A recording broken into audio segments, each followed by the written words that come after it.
This is preparing the live stream, custom stream service. Well, we go. Yeah, looks like we're live now. All right. Hopefully it's working. And let's see. Yep, looks like we're up and going here. Yeah. Steve, welcome back. Hi. How you doing? Good. How are you? I'm great. I'm yep, we're up. It's all working.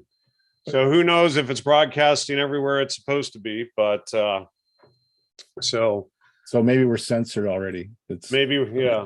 We're doing part 2 on the source of heresy and the secret society, subtitled The Prince of Ignorance. Yep. So where would you like to see? My question would be right now is, maybe we should go back to last week and just give kind of an overview a bit. So sure. You know what I did? I forgot to put my headphones on. Go ahead, and they might not be able to hear you. Just a second. I'll wait for you to put your headphones on. Yeah, because that's happened in the past where we started yapping and then I didn't have my headphones on and the audience couldn't hear anything because it wasn't set properly. So let me just verify. Hey, you know what? Suddenly I sound better. Are we good? All right. Yep, we should be. All right. So last week, I mean, is there anything that I left kind of sketchy last week or anything that you know of? Otherwise, I'll give what I think is an overview. Why don't you go ahead and do? I don't think, I mean, your outline better than I do. All right. So last week, one of the big things, what we're really talking about is what happened in the Enlightenment as opposed to what happened at the First Council of Nicaea. And I think what you have to do is you have to look at these as sort of parallel events, that one was sort of the squashing of a heresy, and the other one was the reemergence of a heresy. Okay. So the two events really are in the Council of Nicaea, you have a large discrepancy of what's being told in this from different church to church and different traditions and stuff like that, kind of all told in a way that backs up their own tradition. And what you get, it's kind of a debatable thing. On the other end, you get the Enlightenment, which I've checked around, there's really no good books on the Enlightenment that I can find that really explain anything. They tell a lot of events, but they don't say what philosophically really happened. And usually it's tied in with Isaac Newton or something like that, but kind of nebulously. Most places look at it as the rise of science, that science finally has this victory over legend and myth, that kind of thing. So I guess where I would like to start is with that kind of overview. I'd still like to stay in the overview level, but just dig a little bit deeper. Now you have your church, other people have their church. Have you ever been told much about the Council of Nicaea? Not really. I mean, you and I have discussed it some, but, and then as you've dug more and more, you've found that what we were told about it is mostly probably incorrect. Well, all right. So what happens is you really have to kind of look at the mainline churches and, for want of a better term, the anti-mainline churches. Okay. So the myth sort of surrounding it in the mainline churches is that you had an ancient Christianity. I'll bring the charts up we had last week when we get a little bit deeper in it. But you have the idea that Christianity was founded sort of pristine, but kind of all over the place. And about the end of like 100 AD, you sort of had an infection of Gnostic thought, which kind of started emerging. But by the time you get to 325 AD, you have somebody who's actually within the Catholic Church. And the Catholic Church at that time is not just the Catholic Church, it's the Orthodox Church, it's it's basically churches in general. Anybody that was within church probably was one of these, but you also have some renegade churches that are out there. And what happens is as you approach 325, you have two different stories that diverge. One story, the mainline church would tell you that an archdeacon arose named Athanasius, and he challenged the group following a priest called Arius. And this was the emergence of what eventually be called the Arian heresy. That's a very good thing to keep track of, is those words there. What's really told is that 325, they had a huge argument. There's several myths that come along with this.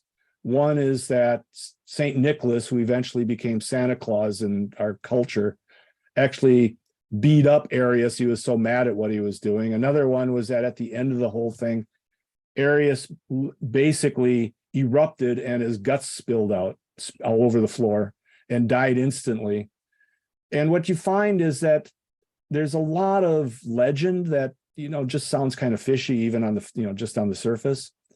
So what happens in the Catholic Church, because, the Lutherans, the Episcopalians, the Anglicans, a lot of different mainline denominations see that that's the seed of their beginning, kind of. They don't deny that they existed from the beginning, very beginning, but they see the Council of Nicaea is kind of the triumph of a Catholic style of way of looking at things, if that in a broad sense. Okay. So now you get into the non-denominationalists. They see it completely opposite of that.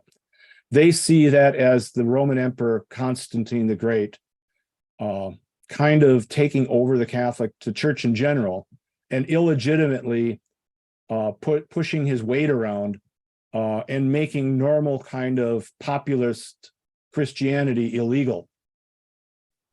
So where one sees the emergence of the authentic church, the other sees the exact opposite. They see it as the beginning of the end of the church. And out of that, the church kind of had to go underground to survive, in their view. What I found in this research is that both stories have an element of truth, and both stories have an element of made-upness, I guess. So I have a thing here I'd like to read to you, because it's actually a kind of a good synopsis of what was going on. So before the Roman Catholic Church parted from the Orthodox Eastern Church, the United Church fought with and suppressed many so-called heresies, some of which represented the views of primitive Christianity, and the scene of many of these doctrinal fights was in Egypt. The one that interests us most is Arianism. Arius was an Alexandrian presbyter, he was an archdeacon, early in the 4th century AD, and fought hard for the doctrine of unity. The simple conceptual of the eternal God is against all the hair-splitting and irrational distinctions in the nature of the persons of Godhead, which finally crystallized in the doctrine of the Trinity, compounded and maintained with much personal acrimony by Athanasius. Athanasius himself was born in Alexandria and became Bishop of Alexandria.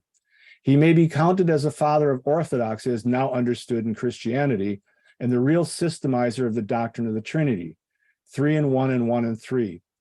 Up to the 3rd century AD, the Unitarians had been in the majority of the Christian church, though subtle metaphysicians had started disputes as the meaning of God becoming man, the logos or the word, the power of God, whether the Father and the Son were the same substance or similar substance, whether the Son could be said to have been created by the Father, and numerous questions of that kind. They do not interest us now, but they rent the Christian world to many jarring sects until the mission of our holy apostle dissipated the myths and reestablished the doctrine of unity on a firm basis and rational basis. This, can you guess where this was from? Where? The Quran. Wow. That's in the preface to the modern English translation of the Quran by Yusuf Ali on the commentary in the beginning of the book. And oddly enough, it's not that inaccurate, but it's told from the Arian side, and it's what they believe gave justification for Islam, is that they hitched their wagon, if you want to call it that, to the Aryan side of things. And what the problem with that is, it's true, the Aryans were in the majority at that time. But what is also is true, Athanasius didn't win. He basically fled for his life. And I think now what I'd like to do is bring up one of the diagrams just to show you what's going on here. All right. So we have, do you see that one? Which one is that? That's, yeah. Okay. I showed you this week. Last week. I mean, I'm trying to see this. It says, do I have the one? I can't tell on this side. The Emergency Scholarly Accepted Story of the Birth of Christianity. That's the one, I think. Yeah. Okay. So you have the birth of Christ, and then you have 33 AD, which is the death of Christ. And about 30 years later or so, you get the destruction of Jerusalem, and what was called, it's still kind of called, the diaspora, or diaspora, depending on how you want to pronounce it. In this chart, Christianity grows as a Gnostic religion. They have a problem nowadays, whereas the traditional church always felt that Christianity was pure from the beginning. What they're beginning to teach, even though it's, and this is the problem with a lot of the mainline churches, is that they've kind of backed down on their original thought of how this all works. And rather than the traditional Orthodox church religion, a lot of seminaries are teaching that the real authentic church was actually Gnostic from the beginning. So that goes through all these things. What happens at that time, and now you end up with a war between which is the Gnostic church and which is the radical church. And that kind of makes a fork in the road, where the Gnostic church kind of continues through, but you get a radical kind of group within the Arian thing. That gets totally abandoned at 325 according to this scenario. And at that point, the Orthodox church triumphs at Nicaea, and they become the mainline church, which they nowadays look at, even the mainline church, a lot of them look at that as a little bit of repugnancy. So you go to a mainline church, a lot of them today, they'll have changed the music, they'll have changed the theology, they've seldom used the Bible, they'll, a lot of things like that. Yep. Okay. So I'm going to stop sharing this screen and go to another screen. And this is the one that I think is more of an accurate reflection of what really happened. What I think happened more is you still have the birth of Christ, you still have 33 AD, you still have the beginning of, that's not, let's see, hold on here. What happens though is Christianity is still united to Judaism all the way up until 132 and the Bar Kokhba Wars. What happens is that rather than, these are things that this view can't explain. The other view is that how is Judaism, how is Israel, the nation of Judah, able to amass an army that's greater than the Roman army if everybody fled in 70 AD? The fact that they were able to amass huge armies and almost topple the Roman Empire at 132 means that somebody had to stick around. So what happens is they are on the verge of defeating the Roman Empire, and they need the Christians to fight. So the Christians refuse to fight. The Jews get defeated. That's when the true diaspora happens. And Christianity now grows as a sect arising out of a vague understanding of logos.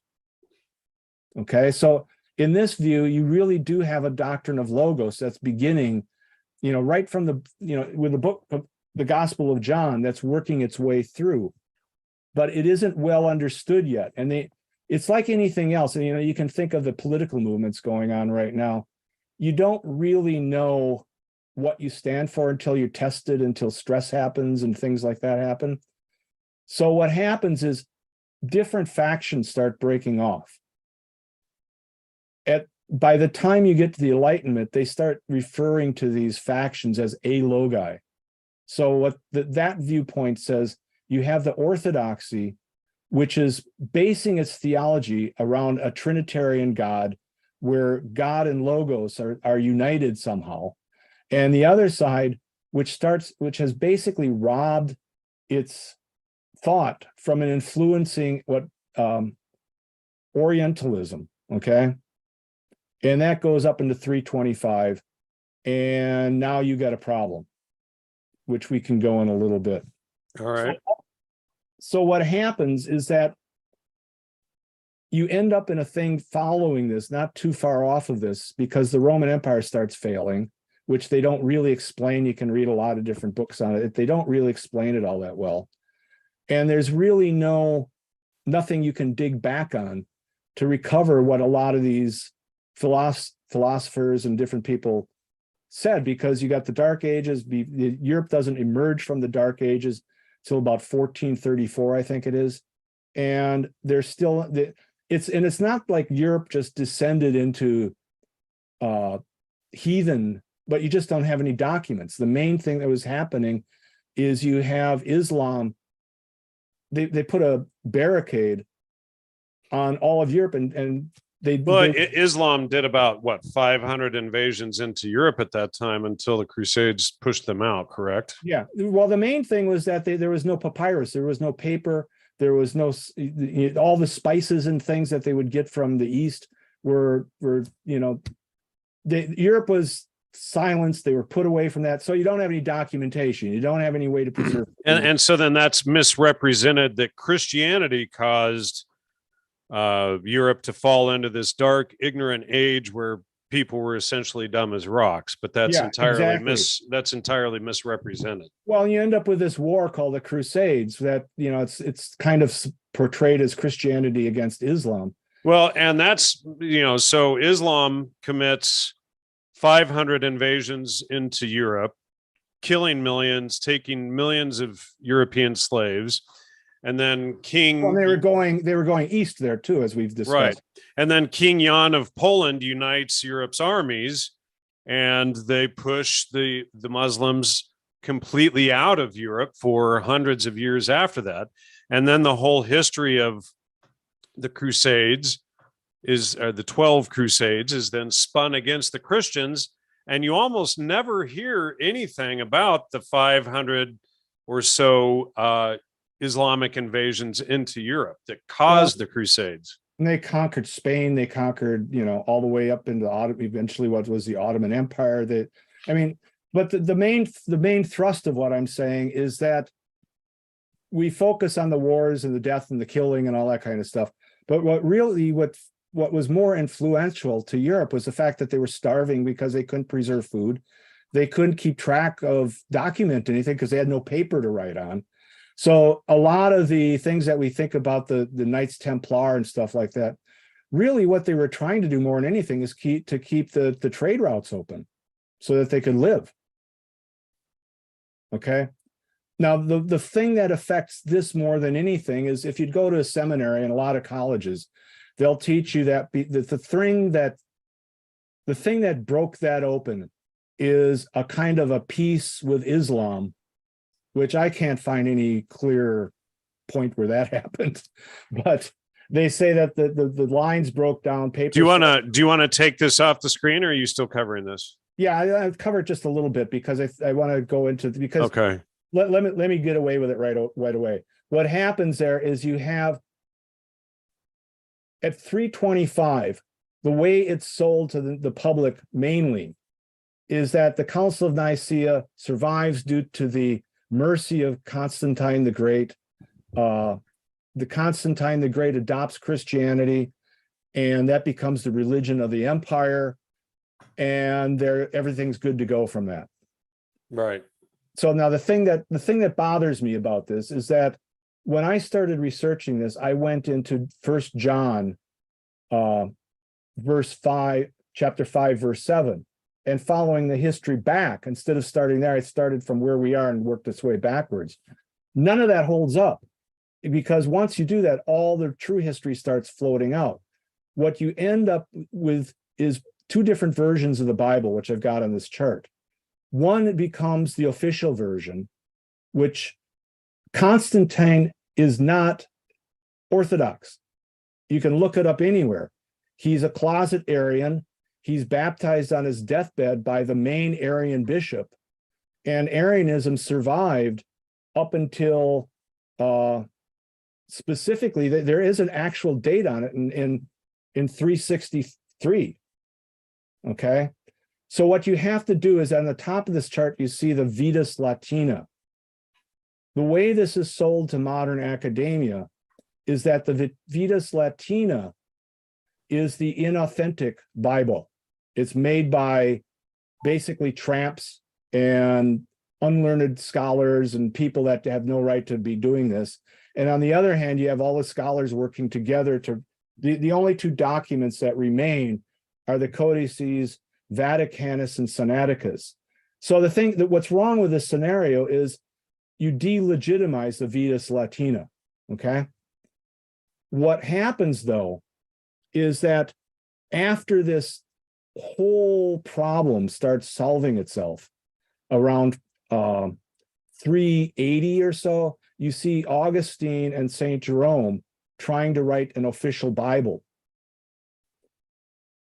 And you have to ask yourself, what happened to this verse that was ultimately taken out of the Bible in the Enlightenment, which has its own reasons we can get into. But what happens is you don't see the Vetus, you don't see 1 John 5:7 anywhere in anything, and you have to explain, well, where did it go? And that's it. The problem with all this is that the fundamental doctrine of Christianity is the Trinity. And if you can't really substantiate the main verse in the Bible referring to the Trinity, you end up with a free-for-all, and you end up with anybody being able to read into it any doctrine you want. You have the left reading in their doctrine, you have the right leaning and reading into whatever doctrine they want. What happens is you have the emergence of somebody called Julian the Apostate. Let me hold that thought on Julian the Apostate. Okay. So Polar Camel is asking, what is the significance of 1 John 5:7? And we did show that last week on screen, but why don't you cover that real quick so that yeah, that's exactly what I want. I'd like questions and stuff like that to right. keep track. What happens is and this picks up actually where I'm at right now, is that at this point, you see a documented argument, and this will be in the book that I've got. I've got the documents to prove what I'm about to say. Is Augustine, who is a former heretic, he's actually a former Hermeticist, Manichaean, all this stuff, and he understands these heresies very, very well because he converts to Christianity, and Augustine realizes the worst of the worst is what's going on. And he's best friend with Jerome, who becomes Saint Jerome. And Jerome does all the research because there's clearly been a dismantling of the Bible. Okay. What happens? And so the main thing is they've got to spin or undermine John's writings. Would you agree with that? Yeah, because John's writing, there's really only two spots in the Bible at that time, up until the 1800s, where the Logos is referenced definitively as a doctrine, as the Son of God. Okay. And the idea is that, and this is why this is so hard, it ties together, is the main critic of the Bible was a guy named Griesbach in the 1800s. And his theory is actually kind of going back to Jewish jurisprudence, that if something's legitimate in the Bible, it should have at least two references. And so by eliminating 1 John, and then it becomes a controversy. 1 John 5:7. Right, right. And so what happens is if you can eliminate that verse, you've undermined the whole doctrine of the Logos, because now there's not a second reference in the Bible. Right. And this is why, this is why we have Matthew, Mark, Luke, and John to begin with, Right. And that's when they get switched around at that point. Right. Too. But those are the 4 testimonies, because back before they had cameras and audio recordings and things like that, you had a number of people to bear witness. And so this is why the New Testament opens with these 4 bearing witness. It's almost worse than that, because a lot of scholars think First John, we think it's a letter or an epistle. And if you really look at it, he's not writing it to anybody. So it's not a letter. It doesn't have the form of a letter. What's beginning to be thought is First John is intended to be the opening chapter, the explanation of what you're about to get in John. So it's the prelude to John. He's explaining all of his theology and what you're about to read and how this philosophically makes sense. So aside from Jesus, John essentially lays out the foundation of Logos, correct? Right. And it's also so that explains why John's my favorite author in all history. Oh yeah, exactly. I mean, but what happens is if you can deprecate First John, number one, by taking the reference to the Logos out, and then you can move it into being an epistle, it doesn't have the significance it's warranted. Okay. So Polar Camel asked, does Paul's sighting of Jesus on the road to Damascus count as a valid witness? It's a valid witness, but it's not a valid witness to the concept Logos. Okay. Because what happens, you need where people, I think, miss the whole idea, and I'm just beginning to wrap my mind around this myself. And you've discovered this yourself when you read the opening chapter of John itself, is that it's very clear that Logos is another word for Jesus. And in some way, Jesus is Logos incarnate, like we've often said. Right. But without that second reference, Logos becomes something you can redefine, you can make it Gnostic if you want, or you can dispense with it altogether. So it's not just First John 5:7 has the only authentic, really, complete formation of the Trinity in the Bible. It's also uniting the idea of Logos to that Trinity. As Polar Camel says, Logos rising. Right. And so, like when I first, and I had done that episode when I first changed got rid of the Gnosticism after realizing that was all a fraud and changed it to Logos Media. And I had E. Michael Jones on to discuss Logos. Yeah, he has one of the best actually expositions of Logos in the beginning of, I forget the one book he's got, but he's got one, the opening thing is an explanation of Logos. It's excellent. He's right on that. But okay. they all kind of are, almost all of academia now thinks that verse is illegitimate. And they can't find, the only places they can find that verse legitimately is in this Vetus Latina, which they say these are all kind of ne'er-do-wells that are made it up or something. So what you're trying to do is you're really trying to prove the authenticity of that verse going back to the beginning. And none of them want to accept that. Because if you accept that, then it overturns primacy of consciousness or monopsychism, and it lays out for the first time the foundation that Logos or logic and truth and reality et al. is God. Right. And then we have a whole different perspective of the world and the universe in which we live if we begin to take on that construct. Right. Well, what shocked me, not only in the reading that I had from the Quran, but other stuff, is that everybody knows about the Arians. I was very much surprised that people even back then called themselves Unitarians. And so the shocking thing for me was when you started finding out the history of the Unitarians. Who started the modern Unitarians? Do you know? No. Isaac Newton. Okay.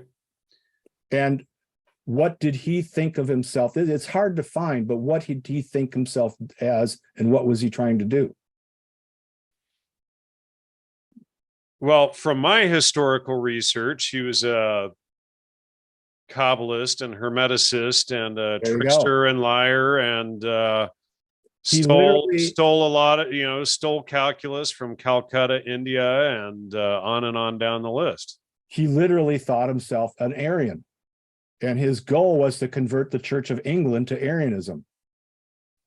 And so what you find in the beginning of him, he discovers, or if you want to call it that, all these mathematical and physical principles fairly early in his life. As he goes on, he becomes religious. But one of the first religious writings he writes is an open letter condemning the 1 John 5:7. And there are other people that were speculating about that earlier in that, but he popularized the whole thing as a way of taking down orthodoxy within the church. So this is the dilemma. You have to now explain how Isaac Newton, somebody regarded as one of the most intelligent people in the whole world, why would he be going back and trying to install a principle of Unitarianism? Why would he go back and specifically target that one instance of logos? I think he found First John 5:7, because he knows that unless he can overturn that, his whole philosophy is crap. Well, now you go back to the Council of Nicaea. What did they, in my research, what did they get rid of? Okay, go ahead. That phrase. Right. And every scholarly academic church person before Newton believed that. In fact, all the early critiques of Isaac Newton, they were accusing him of Arianism. He has writings beyond where even his friends were, that were for it, were admitting it was Arianism, that he was trying to get Arianism to convert the church to Arianism. And so it's no accident that's the beginning of the Enlightenment. Okay. All right. Now, the problem is with that is I don't believe that's the true beginning of the Enlightenment. That's the conventional. Go ahead. Oh, I'm just, that would be the conventional view through the British Royal Society, since all of these guys were Royal Society guys who were trying to overturn this worldview and to promote scientism based on Hermeticism. Well, so that would mean that the Royal Society is. But we've been sold the wrong Hermeticism in a sense. We've been told that Hermeticism's highest principle is as above, so below, and things like that. What I'm becoming to be convinced of, the fundamental doctrine that's the most occult doctrine in the world, is this idea of the singularity or the unity that all reason ultimately resolves in this pinnacle that's a unity, which we've talked about last week with Gödel, saying that is impossible. So Polar Camel is posting up a lot of stuff. I wish he would use his real name so we can, so it's not Polar Camel. But Isaac Newton and the Royal Society in 1709, following a bitter dispute between Hans Sloane, Secretary of the Royal Society, and John Woodward, a member of the council and professor of physics at Grencha. Okay. Does that connect to anything that you found? I haven't found anything like that, but he's welcome to go on if he wants a little bit. Okay, well, he's just posting stuff up, and then Eternalism posted about Elaine Pagel's dissertation on the Johannine Gospel and the Gnostic exegesis. Right, and so that's not the direction I was going to go, but that's great. It's not just Elaine Pagels. You have Karen King, you have Bart Ehrman. Yeah, and you've got a lot of actually fairly, Karen King was in charge of Harvard. There's a great book on her, and how she influenced Harvard to the extent that they taught nothing but that Gnosticism was the original Christianity. She falsified tons of documents to prove that, and even though they found them to be false, they still kept her in charge of everything. And so it's like modern politics. They don't care about the truth of it. As long as everything's headed towards this unity, anything underneath it goes. Yeah. So you have to start realizing that these are the sacraments of that church, the church of singularity, that as long as you can derail anything, and that you can keep it headed towards the one, it's completely legitimate. So have I made and it's the inverse of the one, it's the Gnostic version of the one of, well, let me go back to another chart. Now I want to go back again and start Sure. to and retell the story in a little bit more in depth of the Council of Nicaea. And I'm going to bring up I brought this up last week. And you'd think that would bring that up right away so you could see it, but it doesn't. Yeah, I can see that. Okay. So what happens here, Aristobulus, 200 BC, he's the first guy that starts thinking in terms of unity. He starts thinking that Greek philosophies and Plato and Pythagorean thought were basically different elements of the same thing. You have Christ and you have the Gospel of John and his documents written around 100 AD. The first that anybody will admit to this is Ammonius Saccas. And he lives about somewhere between 175 and 242. He begins as a his parents are Christian. Nobody knows which side of the map they're on. But he begins to found a new version where the philosophy is more universal, so that other people can plug into it, other traditions can plug into it. So I got him listed here as a quasi-Christian Gnostic cult that blends Indian Vedanta with Platonism, which is exactly what he does. And if you research Vedanta, what it really is, and that's where we got the title for the show a little bit from, is that Vedanta is the integrating of really yoga style thought within Christian, that the idea is not to become intelligence, is to lose your intelligence. And the idea is that when you think of this universal monopsychic one, where there's only one brain and we're just a portion of that brain, you have to realize what dissolves that thing, and it's reason. So they think of nirvana really as being this monopsychic one, and all reason is really considered interference. Where have we heard that before? Yeah, well, that's where you get the demiurge and all that kind of stuff. That reasoning, right. Now, and the left espouses that exact argument still today. Exactly right. Exactly right. But and this ties back to the question, is that where did this all happen? I'm convinced that happened, as we've talked about in the past, with the legitimizing of the taking out of that verse. And so you end up with Champollion, you end up with Napoleon. And it's not a hidden cult. They openly say what they're trying to do is that unity, like in socialism, Marxism, whatever, is this idea that we all ought to be one.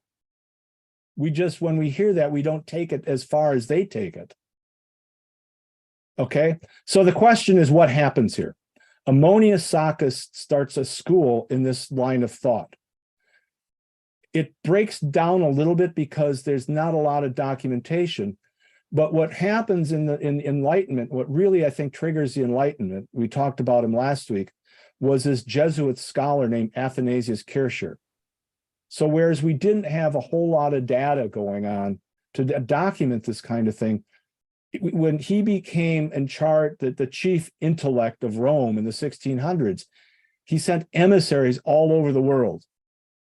And the project of these people was to bring back all the information that they could have from wherever they were and compile it. And Athanasius Kircher compiled it into book. He was the most prolific author of the 1600s. So what happens is he becomes like the Encyclopedia Britannica, when the Encyclopedia Britannica was really good. Everybody goes to his writings to start putting all these things together. The problem with Athanasius Kircher, like we talked about last week, is kind of a chameleon. You don't really know from these writings which side of the line he's on, and he could easily be on both. He could, yes. I was just going to say, the unwashed brain says that's a mistaken read of Vedantism, more of a slur than anything. Okay. Dude, I can quote it if you want, but um, I can quote it later. But in fact, all right, here's a book. This is straight from it. When body consciousness has melted away and the supreme self has been realized, where the mind is sent, there it is Samadhi. Yeah, there's that. Okay. All right, we can move on. So unwashed brain is a mistaken read of Vedantism. Well, you got to look at Samadhi, and that really is a. Bring it up in 5 minutes, and like I'll get the quotes, but it's really a principle of ignorance. That's the direct translation. Right, which is what we're getting to, and the prince of ignorance. So yes. Yeah. All right, so this is the authentic what happened in the Council of Nicaea. You see Ammonius Saccas, he's got his school set up, his cult. Iamblichus is probably a member of that cult, but he basically takes what Ammonius Saccas is doing and puts weds it to religious mystery. Plotinus is his main student, but he doesn't write that much down, and he is actually documented by Porphyry of Tyre,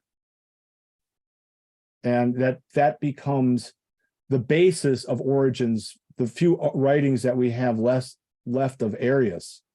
And it's very clear if you read the writings of Arius, he's onto the same thing. Okay, so you look down the line here. You have Ammonius, Iamblichus, Plotinus, Porphyry, Arius, and you go up here a little bit. You get Constantine the Great. You get Julian the Apostate. And I had to look a lot of places for this, but these people are the latter stages of what Neoplatonism calls the golden chain. And this is something they admit openly. They just keep the doctrine secret.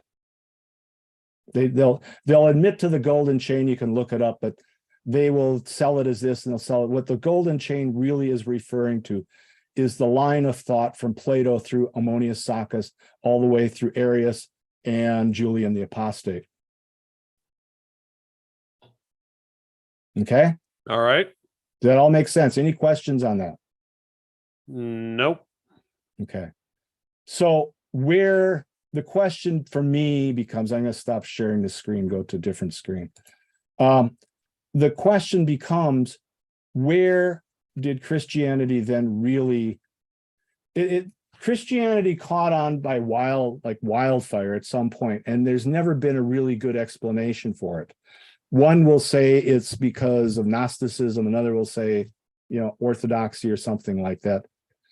The problem with all those is that they're looking at the Council of Nicaea as the definitive event, and it's not. It just isn't the definitive event. And even though you go to Catholic churches and Anglican churches and Lutheran churches, even a lot of them have abandoned it, but up until recently, the main center of the service was the recital of the Nicene Creed. That's how deeply they defined their philosophy from it. What in truth, what you really find in this history exists. People are writing about this. And so it's if you know where to look, it's all there. Okay. Give me a second here. I'm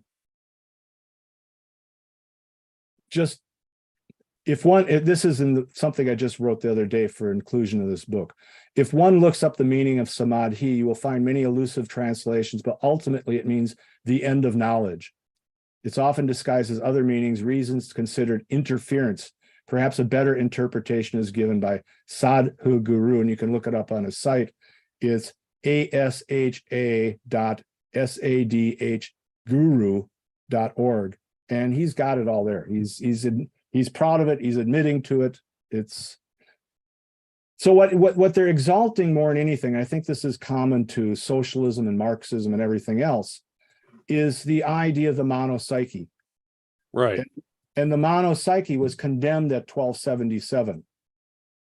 I'm scrolling down here a little bit, just to prove what I was saying.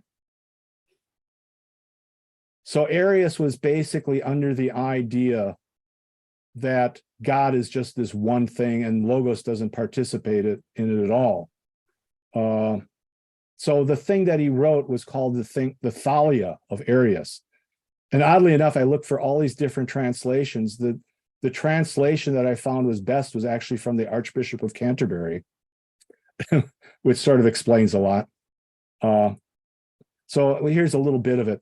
Understand that the monad is one, but the dyad was not before it came into existence, the dyad being in Christ, or Logos. It immediately follows that although Logos did not exist, the Father was still God. Hence, the Logos not being came into existence by the Father's will. He is the only begotten God, and this one is alien from all the others. Okay, so what they're really saying is that reason comes second, which makes it arbitrary. It's not something, reason isn't something that is infused in the Godhead. It's something that he arbitrarily creates later. Okay? Okay.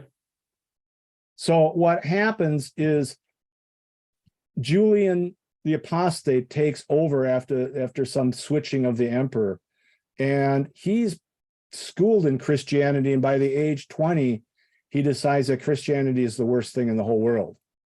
So he sets out on a war against Christianity.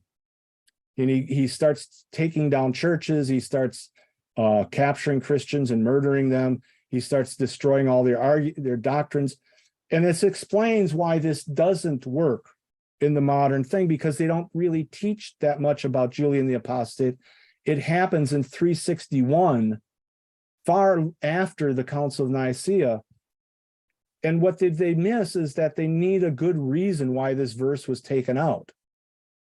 And so when you find the scholars in the 17 and 1800s, they're all attaching the removal of this verse with the removal of the verse after the Council of Nicaea.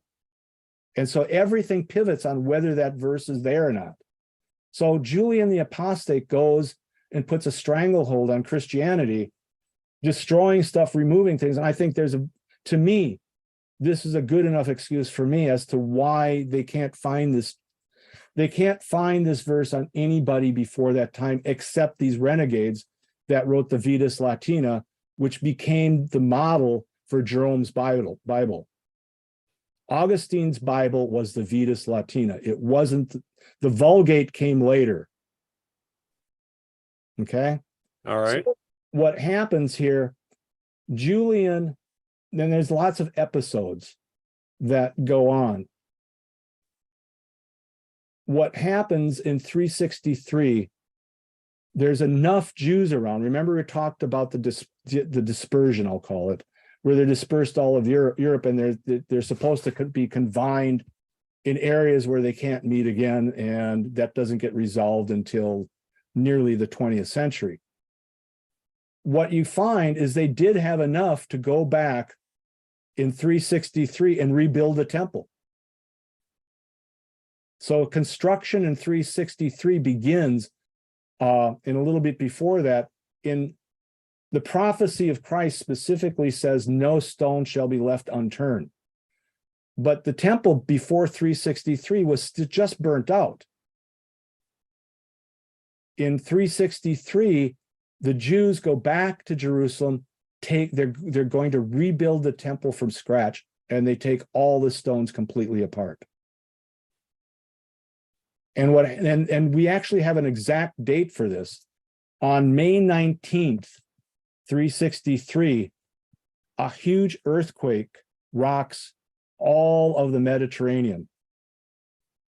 You go around Rome, the Roman Empire, that period, you see, you think of the way a normal pantheon is built. And the way it's built is you see columns with a heavy slab stone on top. These are all precarious kind of buildings. So if you go look at a lot of these buildings, they're all in ruins. Well, most of this happened on May 19th, 363.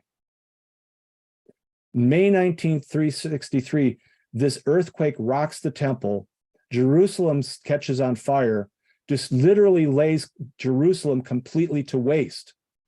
people think that this all, there's pictures of this to this day that in art, everybody associates all these pictures to 70 AD, which there was a minor destruction of the temple. The real destruction of the temple was May 19th, 363. That was such, the Christians at that point in time looked around their world. They literally saw all the pagan temples all destroyed in one day.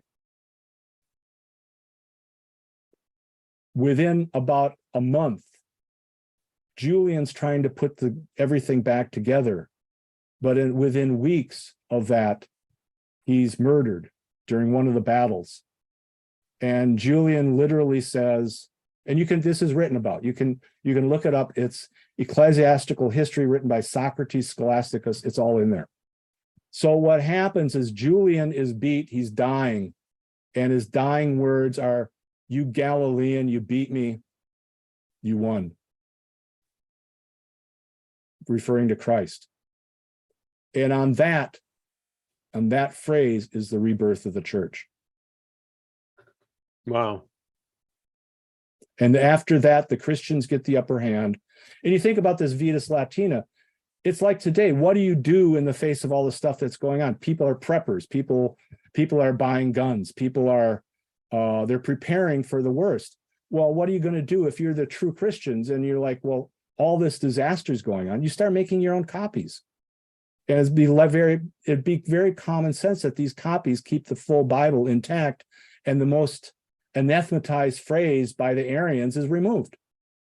And it would make complete sense that those versions of Bible, which Tischendorf himself says the Vaticanus and the Sinaiticus are versions of the Bible authorized by Constantine the Great, what you're going to find is the oldest Bibles are going to be missing the verse, and the people, if you want to liken them today to the patriots, are the ones that make their own Bibles and disseminate them within themselves. So what you find at this time period, the Bibles that have the verse are the places most remote from Rome.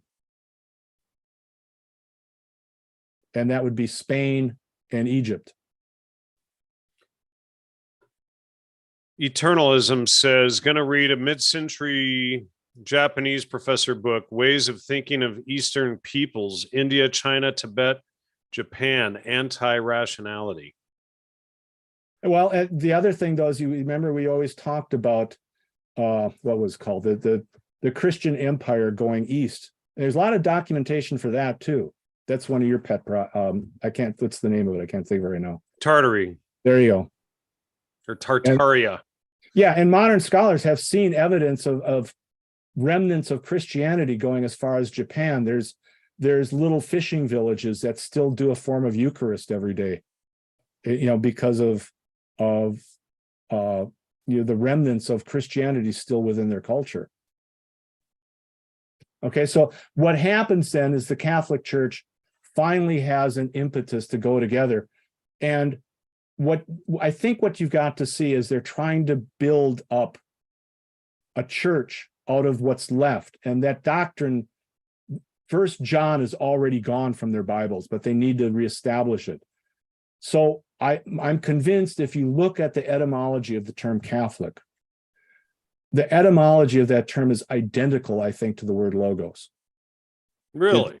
I'm convinced of it, yes. It's not universal, it's universal logos. Truth. It's documented in Irenaeus. And it's basically, it literally stands one truth for everybody. Oh, wow. Yeah. So no wonder. Yeah. Okay. So do you want to show that definition got changed in the 1950s? All right. So you got to show that Department of State document you found. Can you pop that up? Department of State. The one that I sent you recently? Yes. Hold on. I got to go to another screen here. Let me see if I can find it here. I'll show I've it. got everything. I got everything here, but I don't know if I've got that. I think I saved it to my phone and not the computer. Duh. Let's see here. I can hold it up. I've got it printed out here. I've got it up on Facebook here. I shared it this morning or last night. Yeah, I don't have it up right now. Here, let me pull that up here. Open up the image viewer. All right, let's share this other screen. And here we go.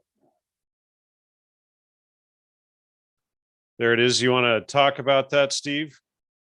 This is a Department of State communique at the council. What, you know, people I assume are familiar with the how the Vatican method for electing popes, where the cardinals all meet. Yep. And you have, so you can look this up, it's on YouTube and everything.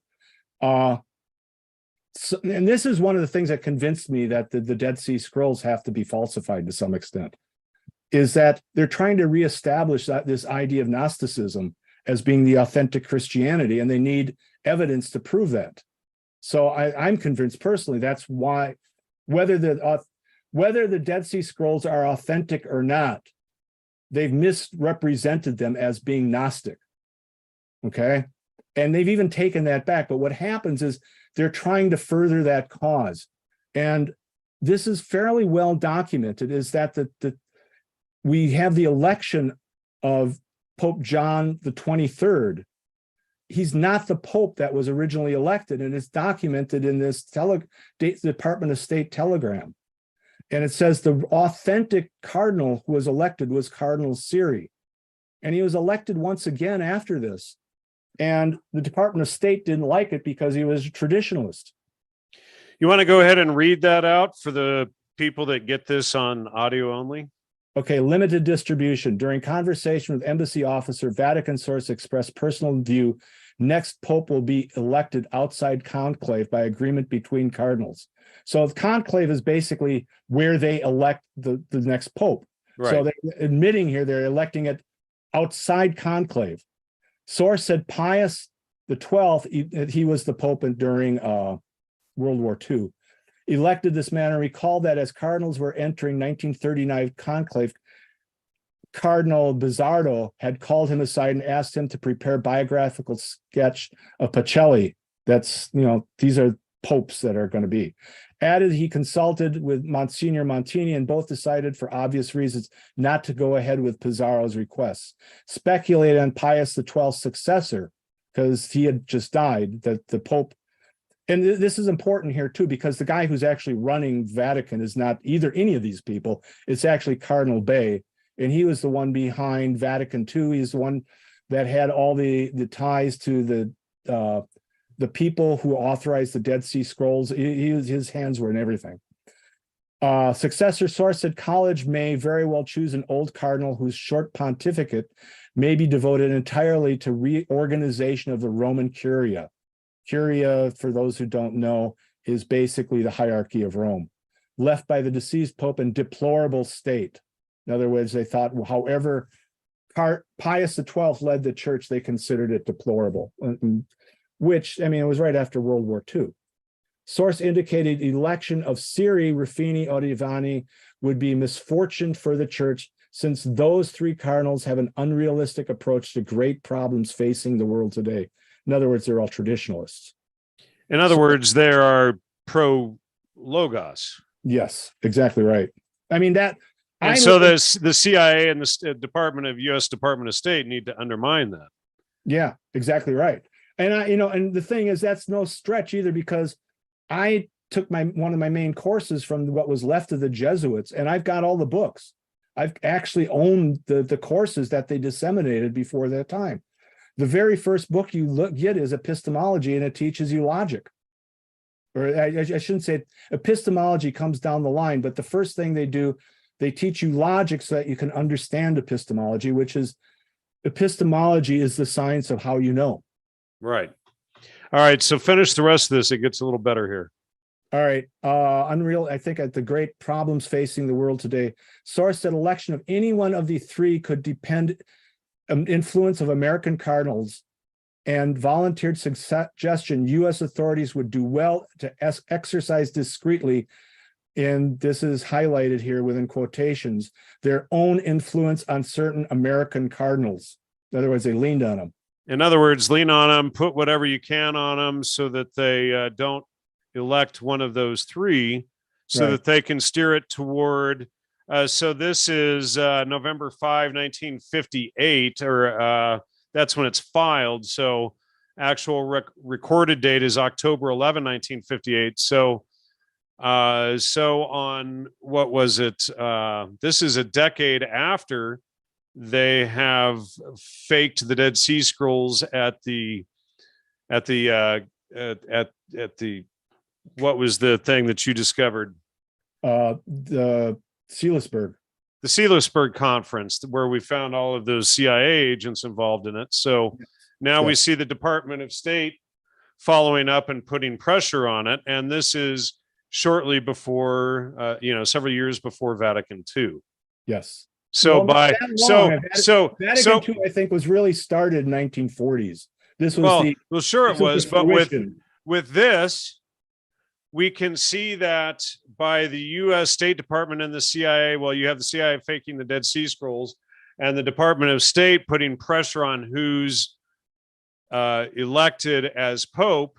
That can lead right into Vatican II, which was what, 1962? From 60, actually, there were several, but one of them, oddly enough, one of the most odd, if you want to call it coincidence, excuse me, is one of the Vatican councils. The opening remarks were being said exactly during the Cuban Missile Crisis. Wow. So we can see the timeline almost exactly of how the U.S. overturned the Vatican. Yeah. They put pressure on them. Because I think the thing is that Italy during World War II was it could have fell to Marxism. And I don't think they cared that much about nowadays. I don't think socialism, Marxism was such a big deal, but Russia would have taken control of it. And so they started funneling, there's documents on this too, rat lines of money. Right. Yeah, we had published that on the show. Oops, sorry, folks. We had published that on the show about the rat lines through, hold on a second. Let me just pull up the database. I have that rat. I know this is all kind of complicated, but you don't get a resolution to this problem until you go all the way back to the beginning. Let's see, the rat line. Who was that? That was Alan Dulles and William Colby, Francis Cardinal Spellman. Yeah. And Pope and it's John documented 23rd. in Malachi Martin's writing, who a lot of people convinced he was involved in it too. Wow. In fact, I think I showed you papers that kind of convinced me that Malachi Martin was the stooge that was leaking information. Yeah. Okay. All right. So what I'd like to do here is, in how much time we got? This is all right. We got about what, half an hour? How's that? How long you want to go? So what happened is that, so you've got Athanasius Kircher, and he's the guy that's sort of inspiring all this. He becomes this source of information, not only for the Orthodox, but the occult. If you want to know where Madame Blavatsky and Aleister Crowley and stuff are getting their stuff, they're all getting it from one of Athanasius' books called Oedipus Egypticus. And it's all, not only is he documenting good stuff, he's documenting occult stuff, and all these people all over the world are putting together their own philosophies from what's really the Encyclopedia Britannica of its day. So the cusp of this whole thing, though, becomes, I think, Isaac Newton. And I'm going to pull up a picture here, a couple of them. This will be the first one. All right.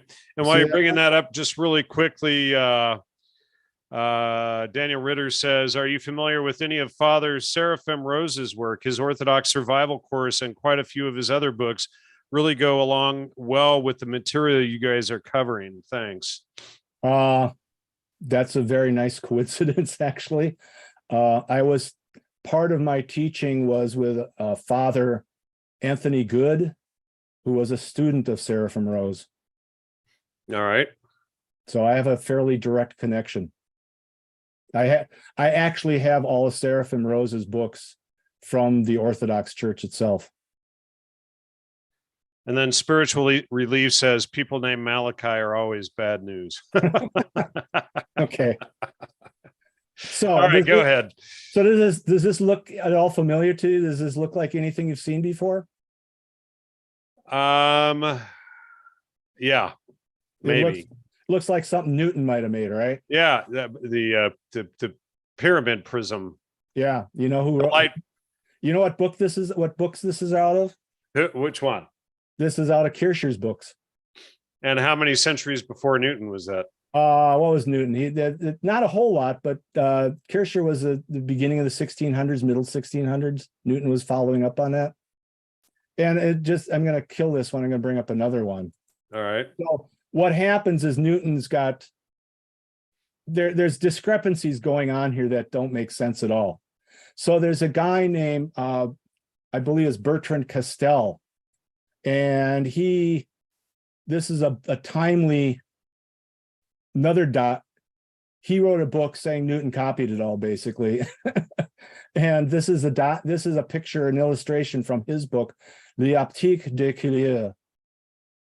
And you can see Newton's triangle, his method of understanding this. And below that, you see the older method. And this guy's theories are probably not very good.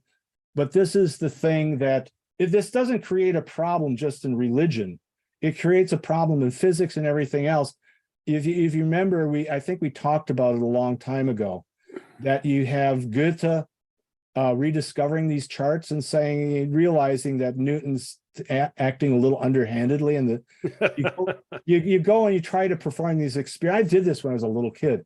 You try to do these experiments. You don't get the rainbow. You get like a couple colors and a couple foggy things. Goethe made sense out of it, but he was actually going back to older theories of light. And it's not entirely saying that Newton's wrong.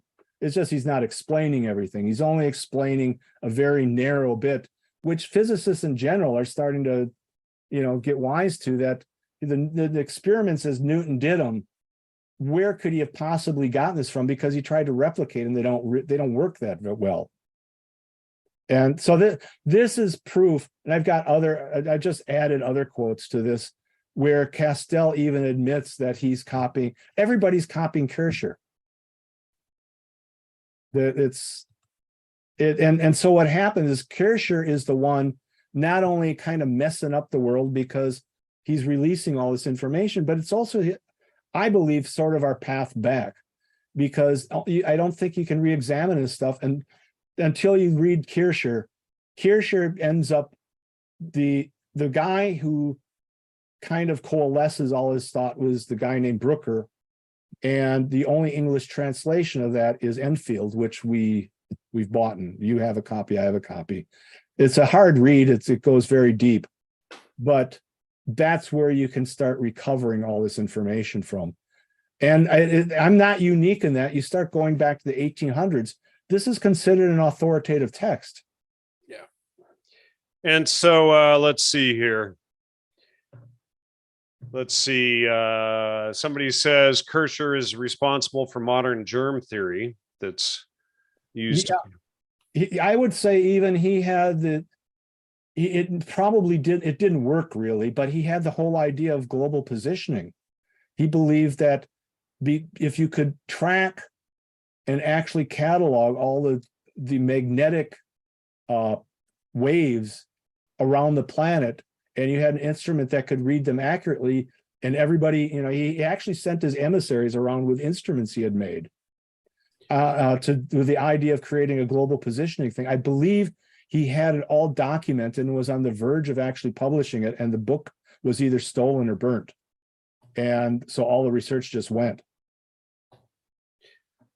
So let's see here. And thanks, guys, for the donations in the chat, Daniel and Matthew. Let's see. Any insights on Newton's plagiarism? See, that's the problem I have with all this. I don't know that you call it directly plagiarism.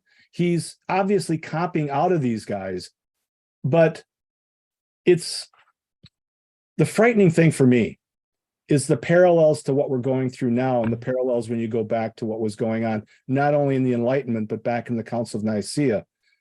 Are the leftists true believers or are they lying? All right. They're true believers, so they're not in a sense plagiarizing, but yet they are. Right. They think they've literally discovered this thing uniquely, yet there's an oddball parallelism and all this stuff. It's a great question because I don't know that I have a good answer. He's obviously getting it, but other people are getting it from Kircher too. And then Ken says, to be deep in history, one ceases to be Protestant. Yeah. Well, I mean, that goes back. I mean, we're discussing that when you were writing your book, your recent book about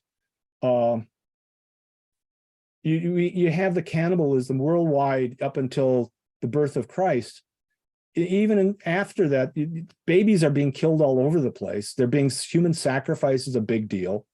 That actually is part of the original charge of Kircher, is to send emissaries around the world. And the whole charge of the emissaries is to civilize the world because of all this rampant cannibalism everywhere. Yeah, and people think I'm exaggerating when I say it was everywhere. And thank you, Jonathan.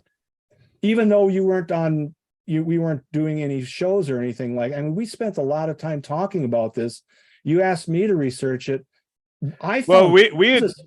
We had come up, essentially the whole foundation of Jesus being the last sacrifice and drinking wine in remembrance of him is to end this ancient global human sacrifice and cannibalism cult. I think there's other arguments for that, but I think that's a very important one. I don't think you can look at that and dismiss that. Yeah. And so then, it's cannibalism is continuing on in Africa until the 1890s, and Australia, as far as I was able to find, the last human sacrifice was 1939. And Papua New Guinea, it was in the 1950s or 60s. It still happened. It was not Roosevelt. It was one of the rich guys. I forget. Anyway, and then Rockefeller, and then the son or grandson of Rockefeller got eaten and disappeared. And then today it's still happening in the Amazon with the Kanema, the dark shamans down there, which my original episode number 8 back in 2008 or maybe early 2009 with Professor Neil Whitehead. He had found that, this cannibalism stuff is still going on with the the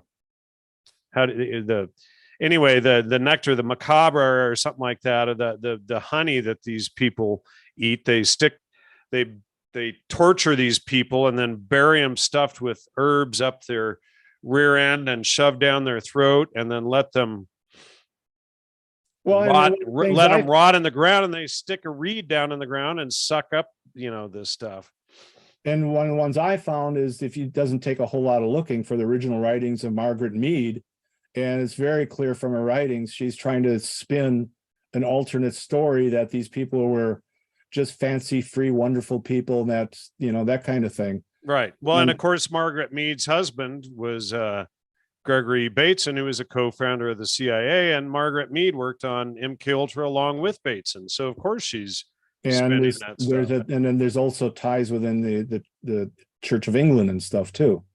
And one of the things that I think you find, and I to agree with the comment, the person making the comment, you go within Rome, you go in the Church of England, and we kind of slam these people all the time for stuff. But what you find, I've even heard it said about California in general. If you want to talk to somebody who really understands the evils of liberalism, talk to somebody from California, because they're living in the midst of it. Yeah. Same thing happens in the Church of England. The same thing happens in Rome. If you really want to talk to somebody what's really going on, talk to somebody who's fighting it every day.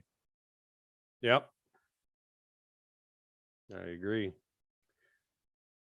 Yeah, Jacob says that's me. His thing is Jacob from Los Angeles. So he's about an hour from me.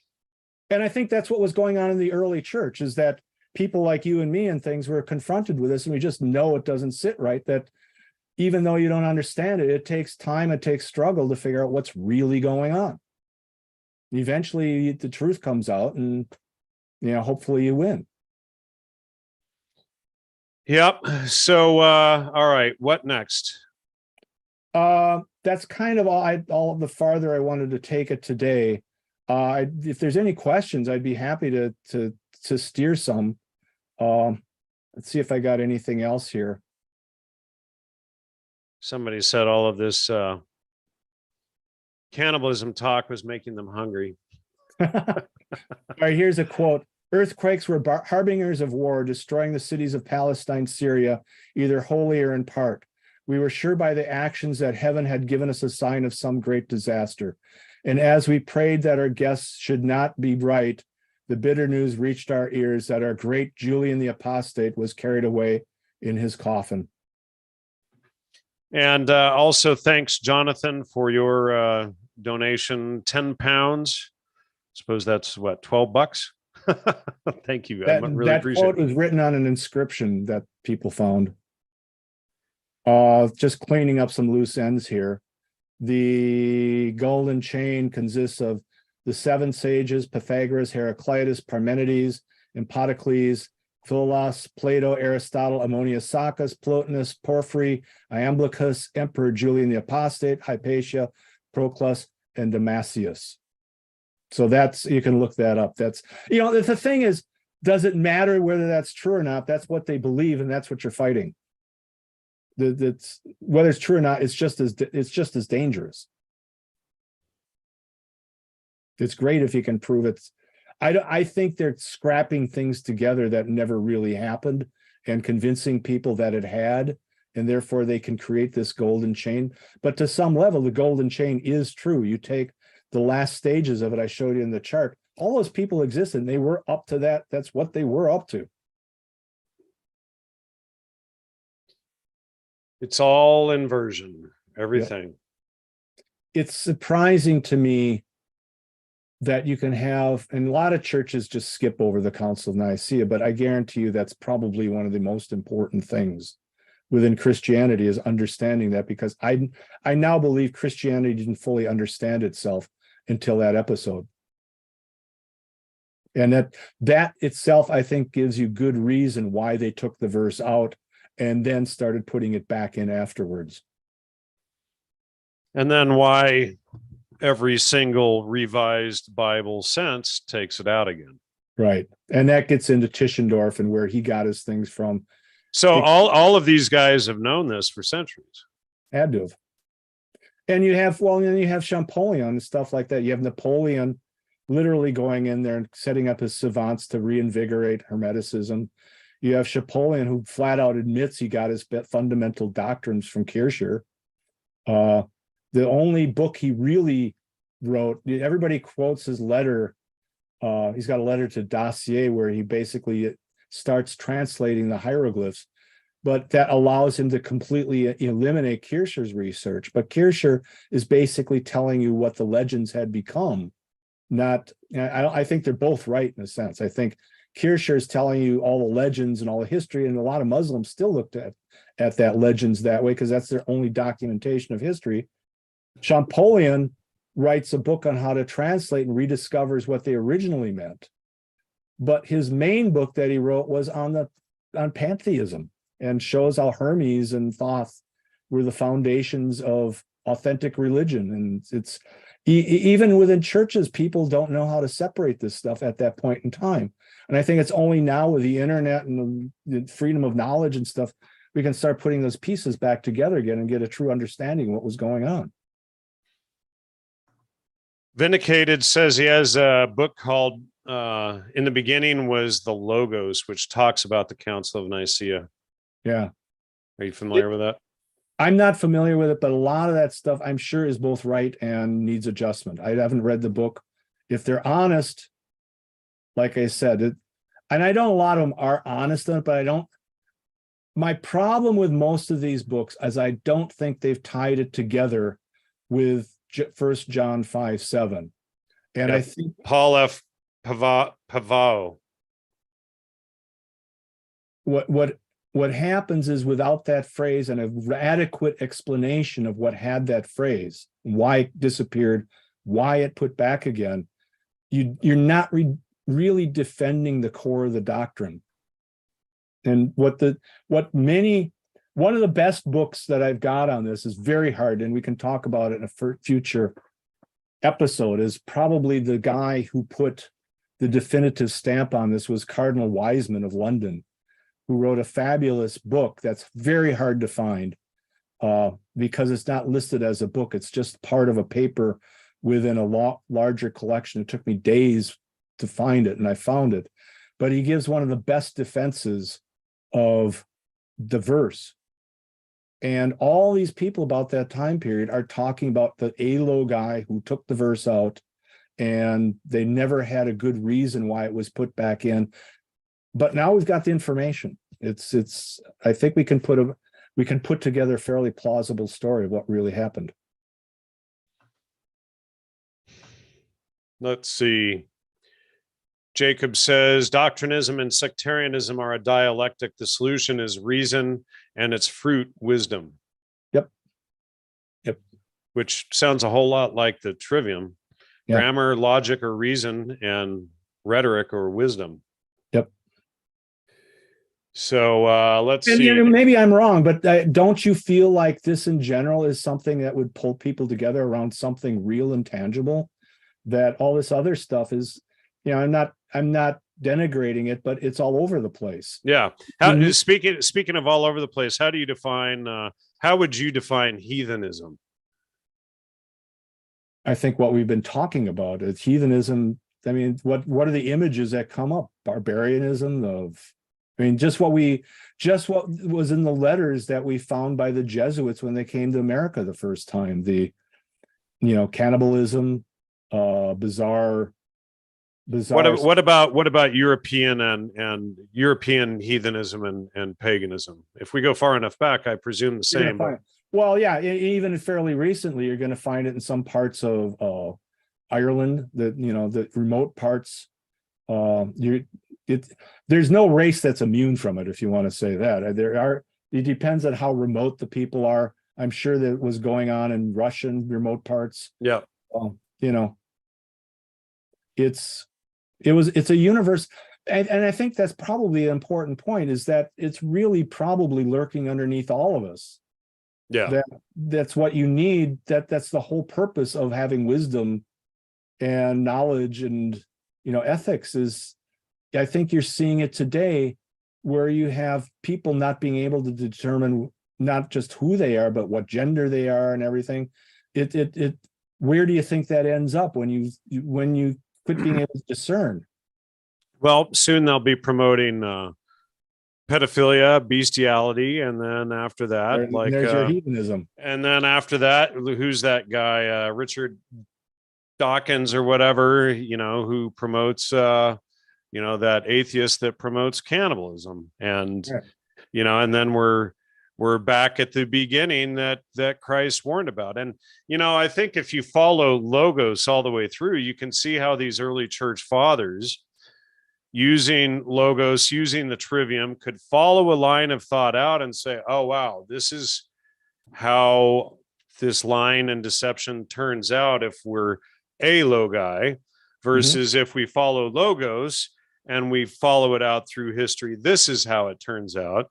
And so the Bible is a warning of all of this stuff. And once you understand that it's all based on truth versus lies and deception, or the prince of ignorance, then you can see how they would have figured these things out nearly 2,000 years ago.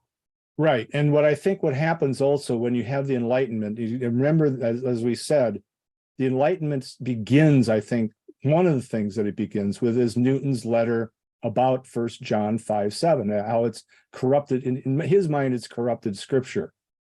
Well, with that, that launches a whole episode that's very interesting of theologians and philosophers trying to argue back and forth. I've spent a lot of time researching this, and I've got the letters, I've got the documents, and it just putting them back to back in sort of chronological order. And some of them are basically overviews telling you what happened. It's a fascinating episode in history, just reading it out of their mouths. Yeah, and I think we had talked about, so Jonathan just mentioned Alexandria, and I think that the whole history of Hypatia and Alexandria is completely inverted and lied about as well.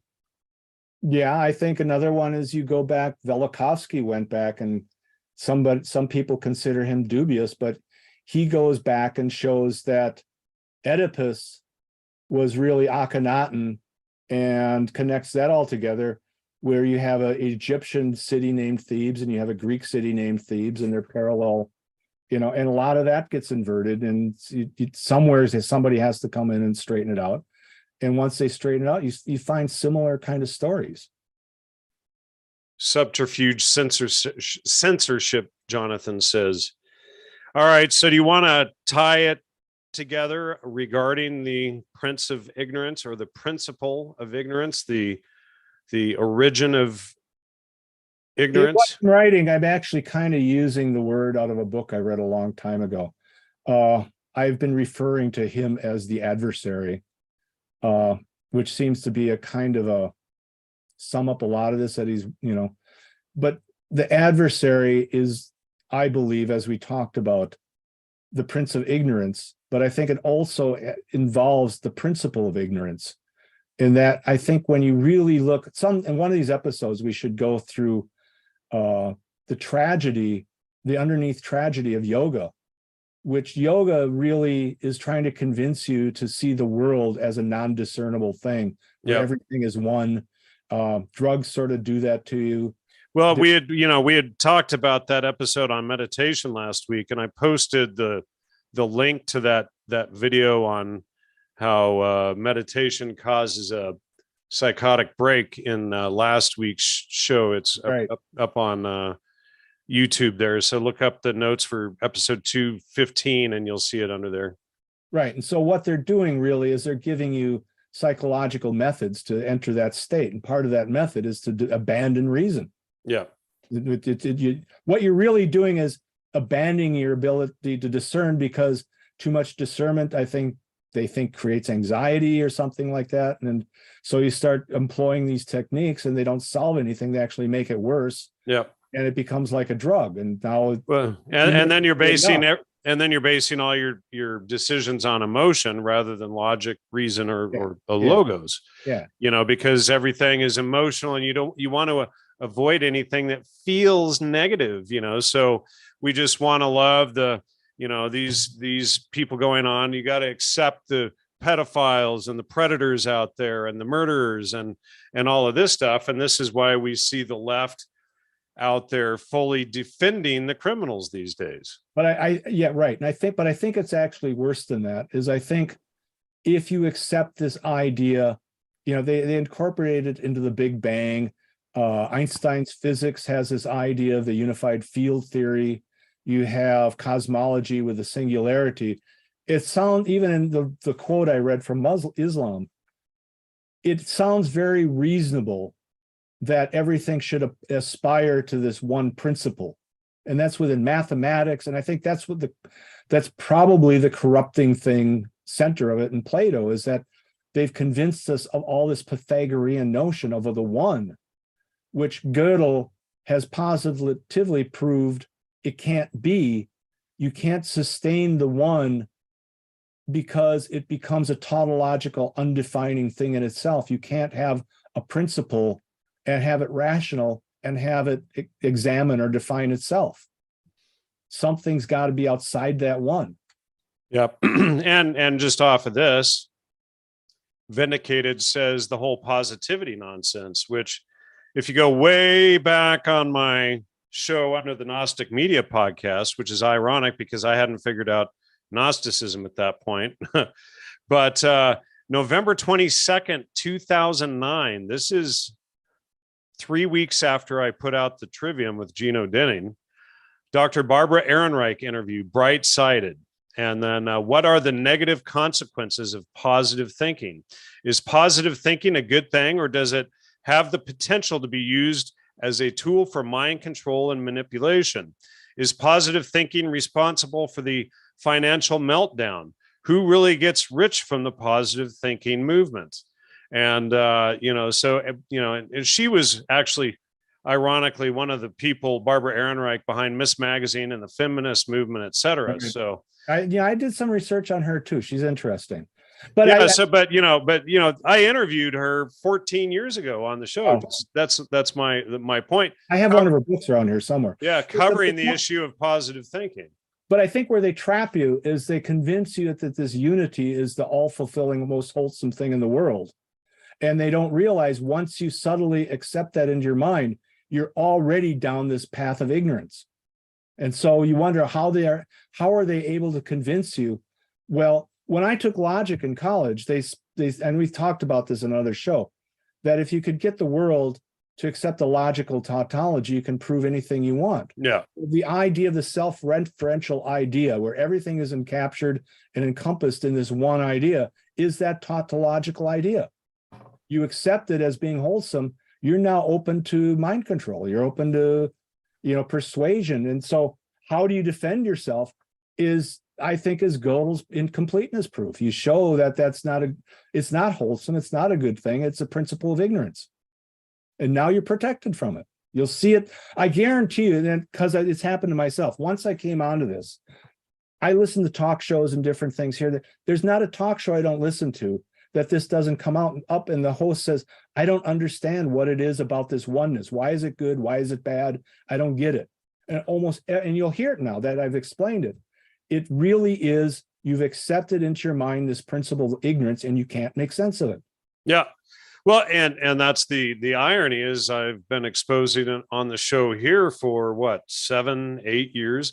And if we go all the way back to the show with David Harriman, that goes back to 2011. And my mind-blowing thing, I would say, was what was called in the Catholic Church the condemnation of 1277. You can look it up even on Wikipedia. The first thing they condemned right off the top was the monopsyche.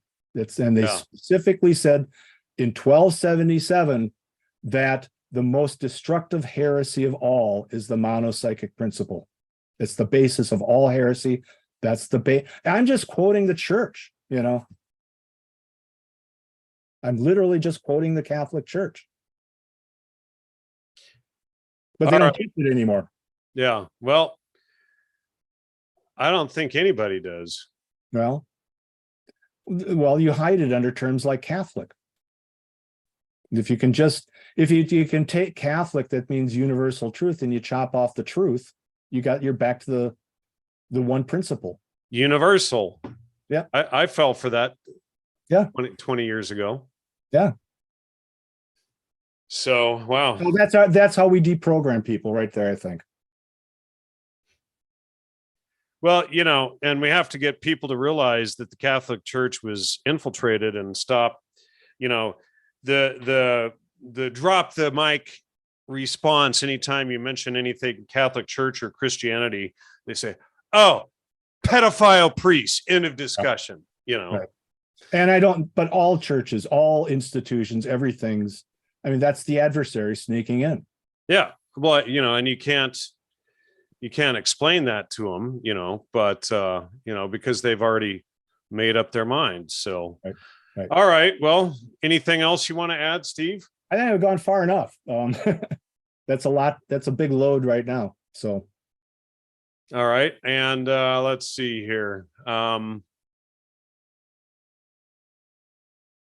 Somebody says Catholic means down the hole in Greek.